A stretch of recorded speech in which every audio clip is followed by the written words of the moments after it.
Howdy doodly. Diddly doodly. Welcome to part 3 of the Town Class Long Patrol. And yes, it has reached that point. I have been trying to record this long patrol. And so far I have been interrupted by carol singers who were lovely. And one of them was even in tune. By my sister having a rather loud conversation with a student who was, let's put it this way, not really listening, and my dogs wanting to go and see the little train that the Rotary Club in my area takes around to collect money at this time of year with Santa Claus on it. Instead of having a Santa sleigh, they have a Santa steam train, and that's what the carol singers are part of. And every year we get pictures of my dogs. Well, last year, of course, dog, but this year it's dogs. Sitting on the train. Which is an interesting experience we're trying to figure out with COVID and the restrictions around that. But we did it. And who knows? You might even get to see the picture at some point. So, without much further ado, part 3. Peacetime service. What are they getting up to? What are the town class cruisers doing before World War II happens? Because, believe it or not, they do have a lot of things going. As a whole, Newcastle was commissioned in 1937, Southampton, 1937, Sheffield, 1937, noticing a theme turning up here, Glasgow, 1937, Birmingham, 1937. In fact, Newcastle and Southampton were commissioned on the 5th and 6th of March, 1937. As said, those two had originally been going to be Minotaur and Polyphemus of the Arethusa class, so, they had a bit of a start. Appropriate enough, HMS Newcastle was built in Newcastle. Southampton, though, was built on the Clydebank, proving that, to this day, the Scottish do manage to get outside, even ships which should be built. Let's be honest, HMS Southampton should have been built in Southampton at this point, but even then, she goes to Scotland.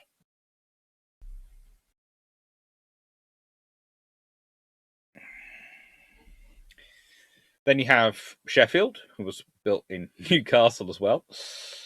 So that shiny chef comes through in Newcastle. She is commissioned in August 1937.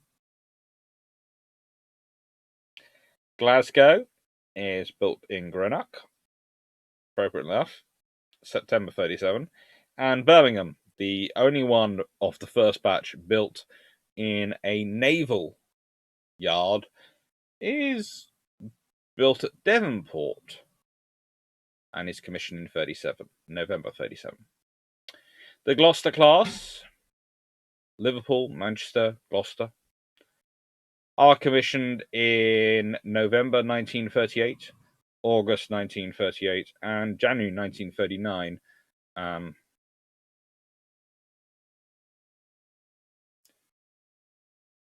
What always interests me is that it's called the Gloucester Class rather than the Liverpool Class. But they are called the Gloucester Class. Gloucester is the one technically ordered first, hence it's called the Gloucester Class, despite the fact that she's laid down in September 1936, Manchester is laid down in March 1936, and and Liverpool is laid down in February 1936. So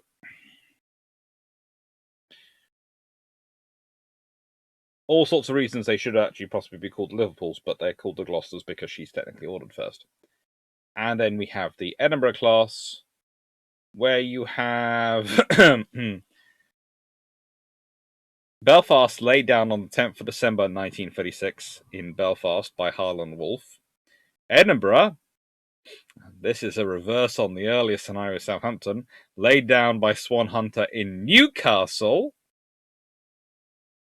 in the 30th of December 1936.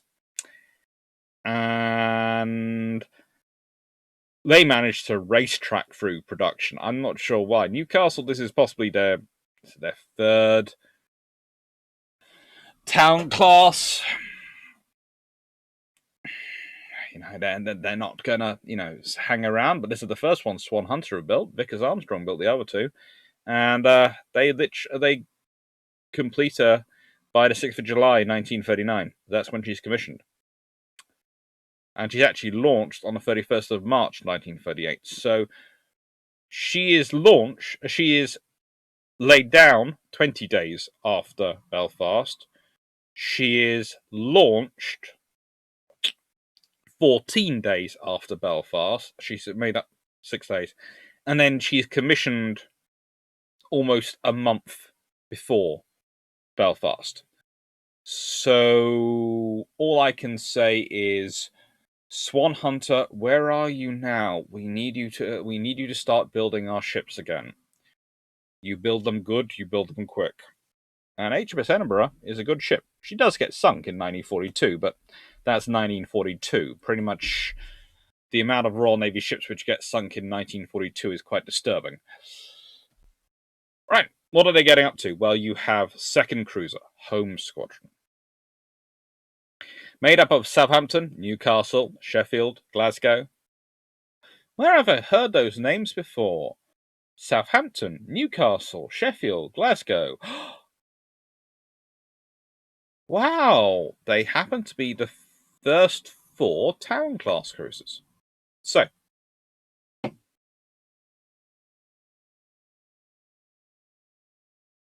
the town class are marketed as the counter commerce raider, the anti-commerce raider. That's what the RN talks about them as when they're discussing their concept. And as I said, they often try and say they don't want them, but we can't cancel them because they're named for these cities, so we have to have them, But we really don't want them. We really want smaller cruisers. We want smaller cruisers. We always want smaller cruisers. We're building frickin' big light cruisers because we want their really rapid-firing guns in as multiples as we can. But no, we want smaller cruisers.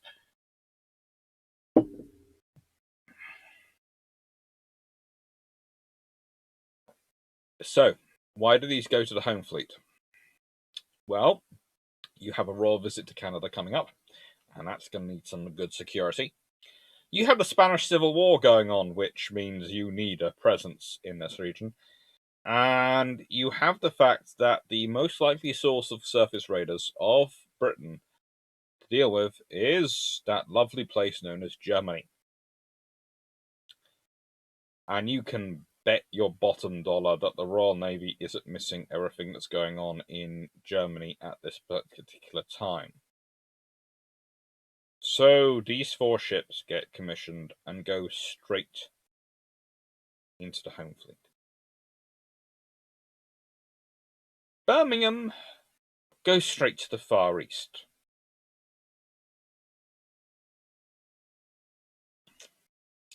China Station.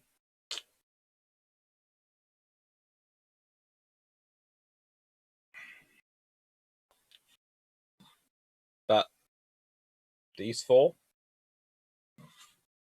they are joined by Belfast and Edinburgh in 1939, but that is 1939.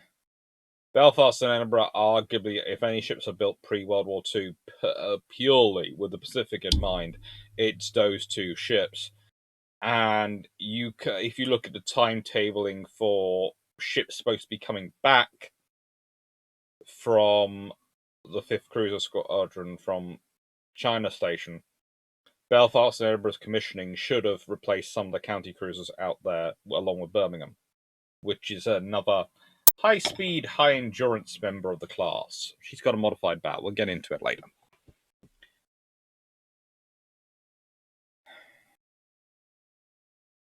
This picture is of either Southampton or Newcastle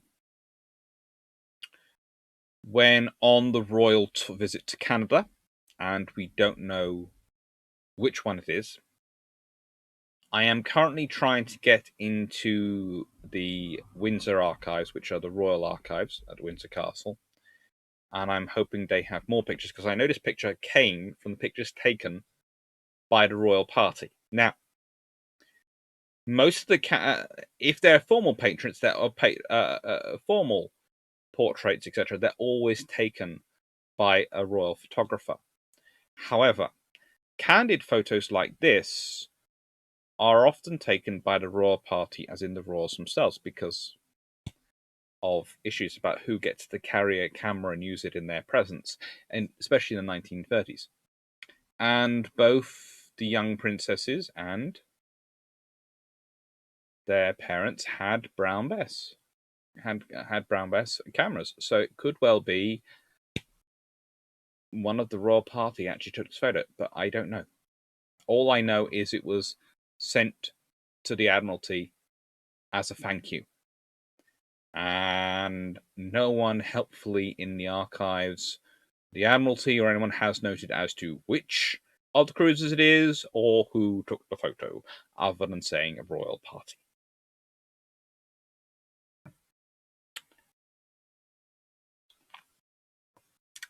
Helpful codes. But there is another reason these ships are part of the home fleet. Meet Exercise CD. Royal Navy working out how to deal with a surface raider trying to break out from a country or somewhere to its east to get into the Atlantic.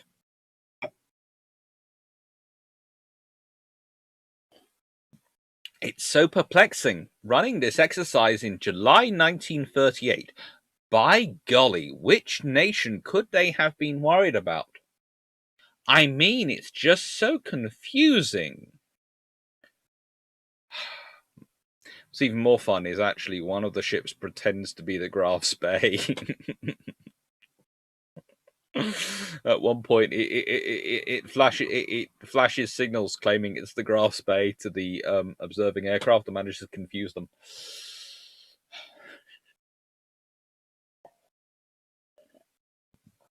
HMS Southampton is the most valued player here. She does manage to get away.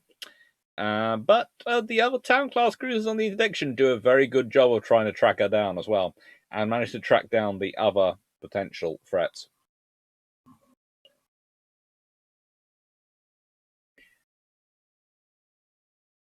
Yes, and if you have noticed, Britain is being renamed Redland, and the opposition is Blackland. Now, whilst there are many potential reasons for this, I'm fairly sure someone had seen the penchant for a certain regime in Germany at this time as a uniform colouring, and had decided that was going to be the naming for it. Well. So, they have these going on. Full-blown exercises. And they involve cruisers, they involve carriers, they involve battleships. They involve pretty much everything the RN can get its hands on to try and make it as accurate as possible. They do exercises which involve cruisers trying to sneak through the English Channel, both ways. Even work out a doctrine for how aircraft should be managed to engage them.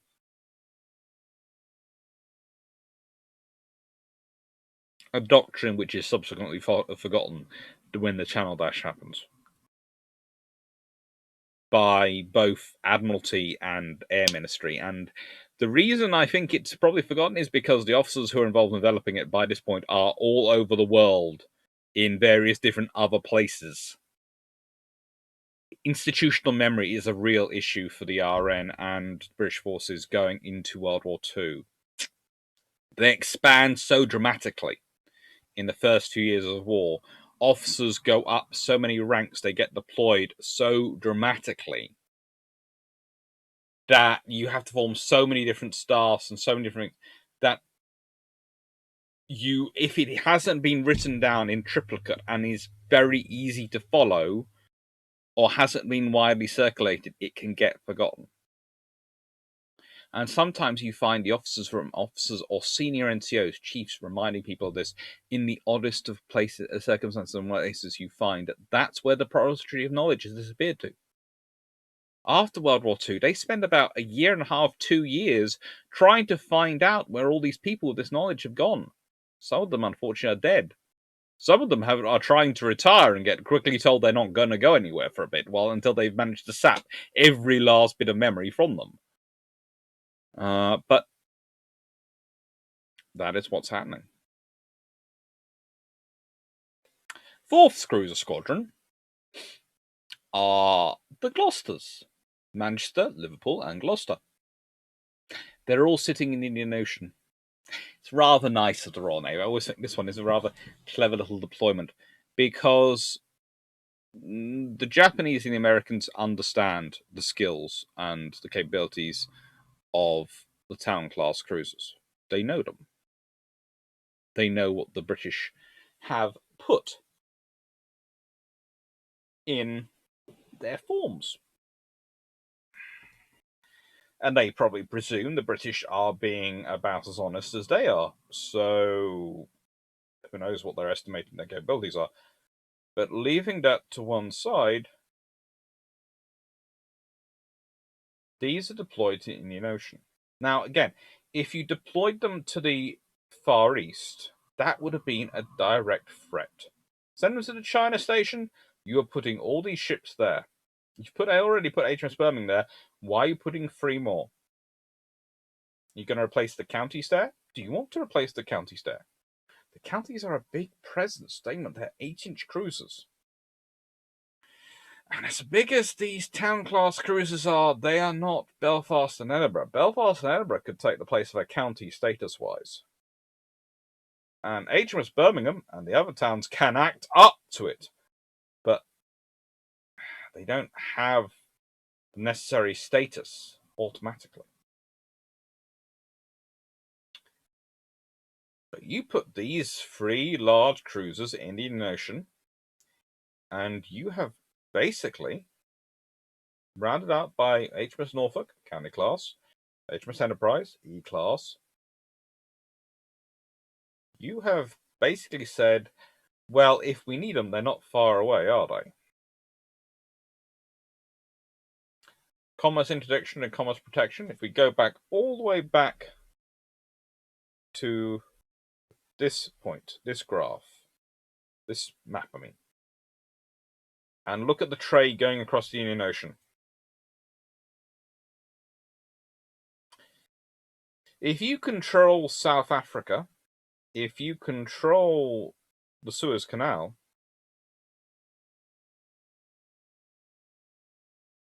theoretically, how's anyone going to get in that's going to bash your trade around?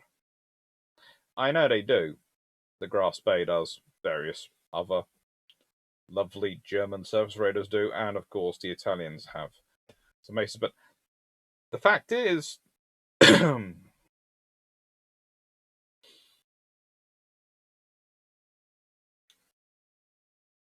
what are you going to do if you're in the war versus Japan? Well, 4th Squadron is probably going to go sharp south and east and head to Singapore because those 3 ships, combined with Birmingham, would be great for mucking around with the trade that Japan has going across the Pacific and through Southeast Asia. And rounding it all up. But this is an example of what they were getting on with at that time. On Saturday, the 25th of March, a consumption trial at 27 knots was carried out. The ship arrived at Nakari at 09:15 hours, Sunday, the 26th of March. Anchoring in False Bay. I sent an officer inshore to get in touch with the agent, and the latter, Mr. Sangratare of the Indian Medical Department, came on board to see me at 11:15 hours. He himself had only been on the island a fortnight and was not expecting the visit. The only communication the outer world for Nakari is a steamer from Port Blair twice a year and an occasional trading vessel. So pretty much as far as the Empire is concerned, in Nakari, it's the Royal Navy, and it's the visits of ships like HMS Manchester, in this case, that really have the impact. That remind people who the imperial power is. On Wednesday 29th, 2 aircraft were sent up to search the southern half of the islands for Japanese fishing boats.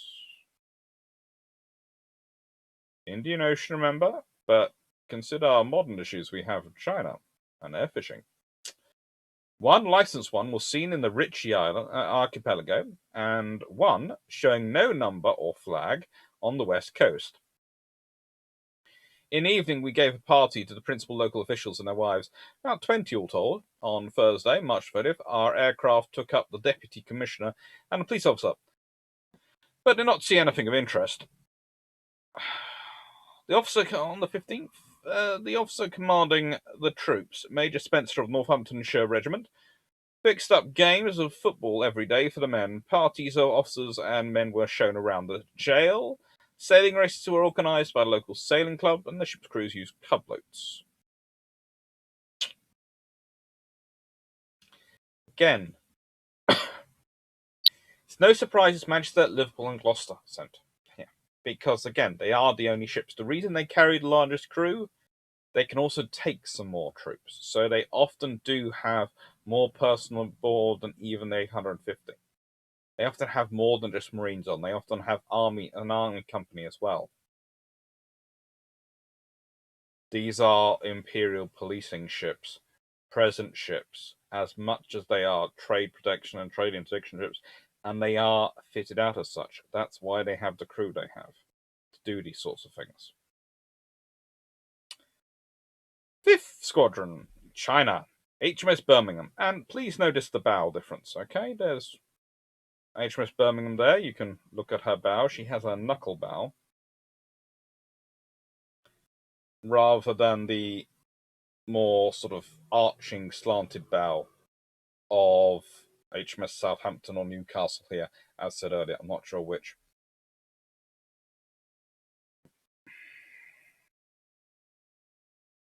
And that is HMS. I think that's Ashashi. Let me check. That's Ashigara. Sorry. Said it so many times today. I've actually managed to mispronounce it. Tsingtao Incident, there is a link down below. But in brief, the SS Vincent de Paul, a British merchant trader, theoretically British, as far as we're sure are British, but very interesting ownership, the details, gets pulled over coming out one of the sort of canals up the coast from Tsingtao. Birmingham, along with a little sloop, race up from their exercise area to interdict.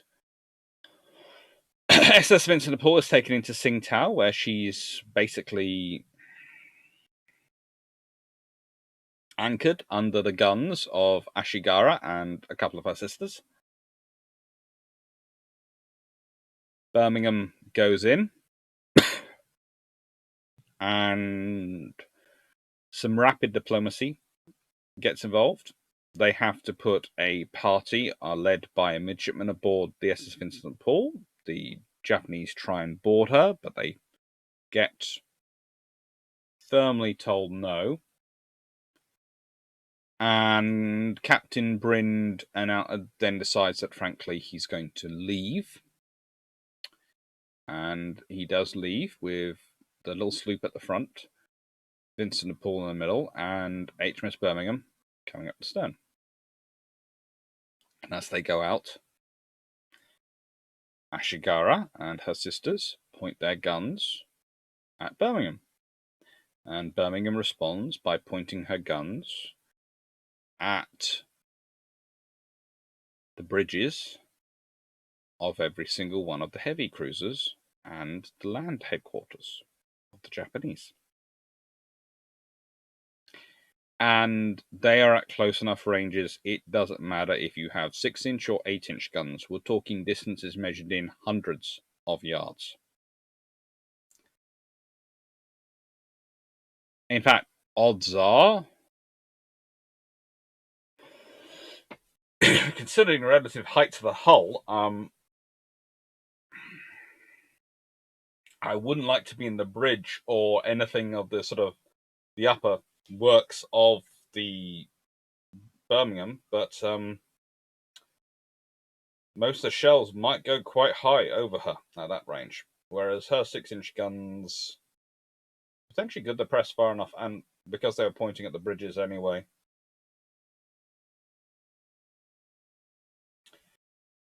Luckily, or unluckily, depending on your perspective, because some people have this belief that if war had started in the Far East in January 1939, then World War II as we know it might not have come about. I think it probably would have, but we'll leave that to one side. I think it would bring an interesting conflict, but we'll leave that to one side. That's all in the Tsingtao videos. This is a force, the 5th Cruiser Squadron, in terms of for presence. It has Dorsetshire, Kent, Cornwall, and Sussex. So it's got 4 county class cruisers, big ones, and Birmingham as its 5 cruisers. Those ships need to go back for refit. They are due to go back for refit and upgrade in late 1939, early 1940. As I said, and the only ships coming about which are available of equivalent enough status to go out there and replace them are Edinburgh and Belfast. So 5th Cruiser Squadron, if it had gone on for another year or 2 before peace, would have become rather like 4th Cruiser Squadron, a very, very town cruiser place. You also have back in the UK, 2nd Cruiser Squadron would have probably carried on as it was. Quite happily. So, this is what they were getting up into peacetime. They were doing Wild West confrontations, basically showdowns, presence missions, practicing for war, and more presence missions and diplomacy. So they were leading a very fulsome life in peacetime. In fact, really, no one needed to start a war in 1939 to find them with plenty of activity to do. They had plenty going on. Their schedules were perfectly booked as it was. They had a nice full dance card. And then someone has to go and start a war. It's just terrible. As you can see, this, though, is what they're bearing up against. Other nations are building, i.e. America, Japan, and others are concentrating on the heavy cruisers. The RN is concentrating on these large light cruisers. And the RN does believe that in every way necessary, they match up. That their torpedo armament, their gun armament, because the things we've been onto before, mean that they are capable of deterring them and they are capable of fighting them if they need to. But their hope is that in any wartime scenario, the Royal Navy managed to get a pack of cruisers, rather like what will happen to the Grass Bay at the Battle of River Plate, to take on any enemy surface radar. I.e., they won't find themselves fighting 1 cruiser or 2 cruisers. They'll find themselves fighting 3 or 4. Or perhaps probably a whole squadron. But, you know, beggars can't be choosers.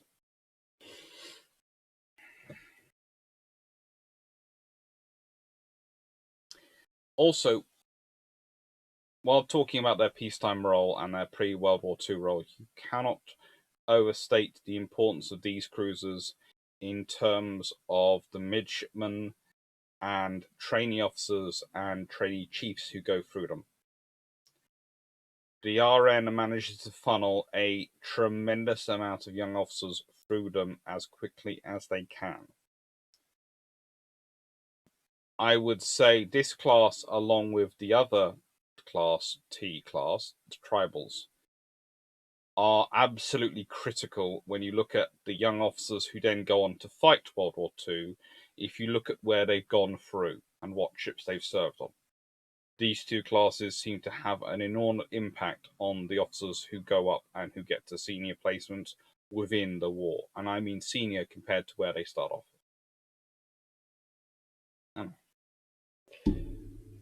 Next one will be an overview of the conflict. So I hope you look forward to that. That will be part 4. Thank you very much for watching. I hope you liked. And if you do like, please do like, subscribe, maybe even press the little bell, and consider joining Patron or Discord. Both are fun. Different ways. Patron pays my book bills. Discord helps the soul. Take care and see you next time.